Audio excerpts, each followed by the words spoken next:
Okay, in this video we're going to continue the process of graphing rational functions, and this time we're going to look at how to locate horizontal asymptotes. Horizontal asymptotes are just imaginary horizontal lines that the graph approaches, and that's a characteristic of a rational function oftentimes.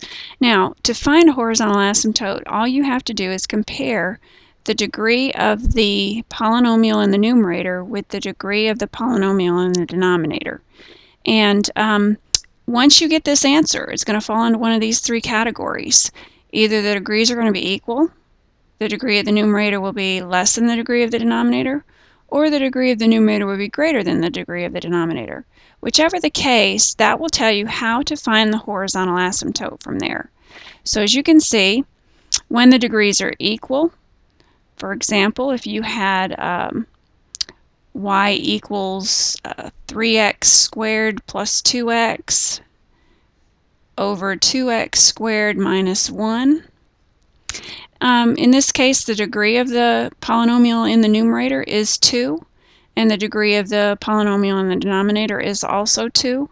So when that's the case, you're going to create a fraction that is formed by the leading coefficients of those polynomial functions. So the leading coefficient of the numerator is a 3. It's the number that stands in front of the highest degree. So you're going to get a horizontal asymptote of 3 over 2. And that's how you find the horizontal asymptote when the degrees are equal.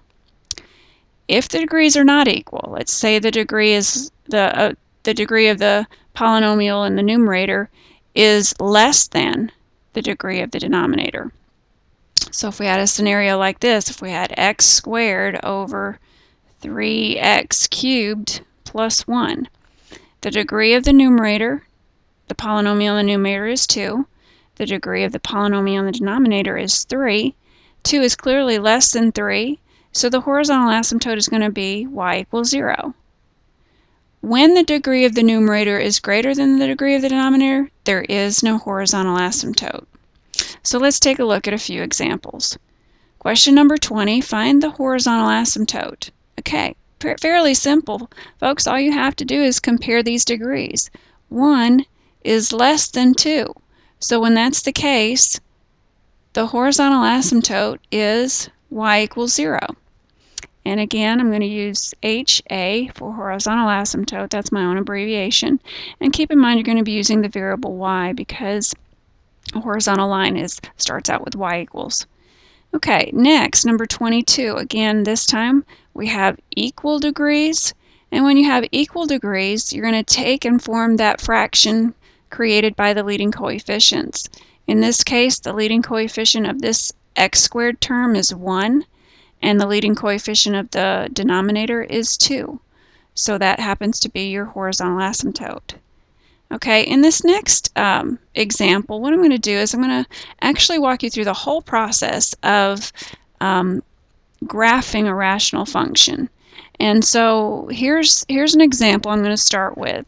And again, you want to see how many, if you have any holes in the graph, vertical asymptotes or horizontal asymptotes. So since we just got off the subject of horizontal asymptotes, let's take a look at those degrees. The degree of the numerator is greater than the degree of the denominator. So in this case, there's not going to be any horizontal asymptotes.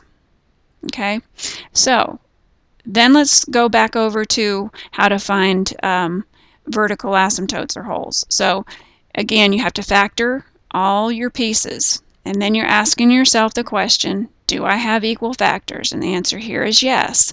So in this case, there's a hole at 2. So there's a hole at x equals 2. And the graph, once I've canceled out these equal factors, I get y equals x plus 2. Well, that's nothing more than just a line. So when you are graphing this, you can simply just plot some points. Let's just do that. You're going to be, your y-intercept here is at 2. And keep in mind that we got to find out where that hole is. So if I plug in x, 2 in for x, I get 4. So at the point 2, 4, Okay, remember there's a hole there at 2. At 2, 4, there is going to be a hole. I'm sorry, there's going to be a hole in this function or in this line.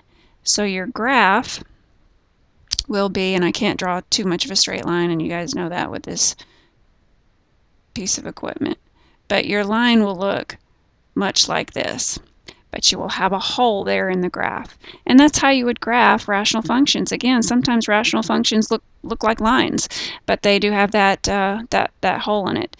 Let's just take a look now at another one that does have some horizontal and vertical asymptotes. You can see very clearly that the degree of the numerators are equal. So when that is the case, there's going to be a horizontal asymptote at y equals the leading coefficients of each other. So this is going to be 1 over 1. So that's just simply 1. We also have a vertical asymptote at x equals 4. Now I know that because I went through the process, everything's factored, I compare the numerator and denominator, there's not equal factors here, so I don't have any holes in the graph. And so x equals 4 is a vertical asymptote. So I'm going to go ahead and just kind of make a sketch of those horizontal and vertical asymptotes. So at x equals 4, which is going to be right about there, and y equals 1, it's going to be right about there.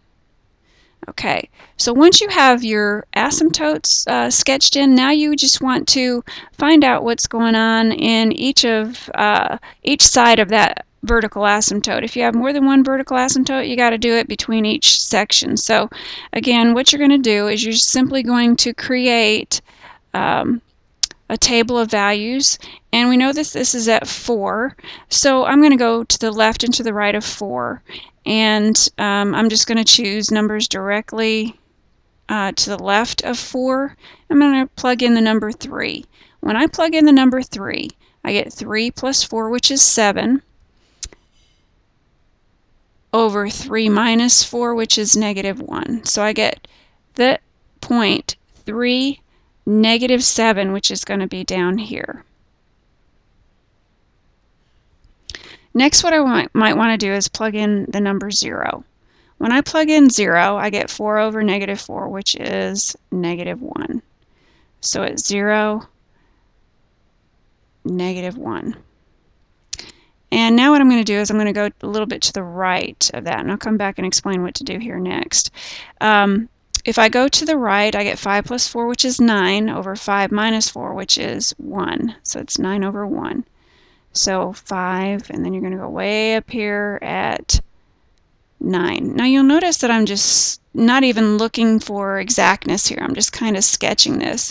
What I have to understand is how the graph behaves towards that asymptote. So again, what I might want to do here is, let's just pull this asymptote down just a little bit, is I'm going to be sketching this graph as the graph will never cross over that asymptote, but it will approach it. So it's going to be coming up, and your branch here is going to look much like this. And again, it's going to continue to rise towards that horizontal asymptote, and then it's going to start leveling out. So that's that branch of this graph. More than likely, what's happening on this side is the same thing. This time, however, your graph is going to be coming down and branching out like that.